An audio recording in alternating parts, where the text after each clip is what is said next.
तुकाराम महाराज गाथा अभंग 116. चित्ती ते चंती कल्पीचे धाव, जे जे भाडे हाव इंद्रियाची. हात पाय दिसे शरीर चालते, नावे भेद सत्ता जीवाची. ते रवीचे अंगी प्रकाश सकळा, वचने निराळा भेद दिला.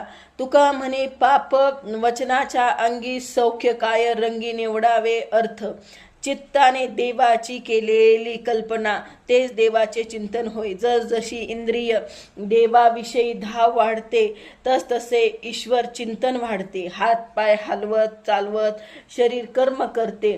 पण असे म्हणतात हा नावाचा भेद आहे, पण मूळ सत्ता जीवाची आहे. सूर्य सर्वांना सारखाच प्रकाश देतो, पण विविध स्थळी मिळणाऱ्या प्रकाशाला नावाने निराळा भेद मिळाला आहे. तुकाराम महाराज म्हणतात कोणत्याही गोष्टीचे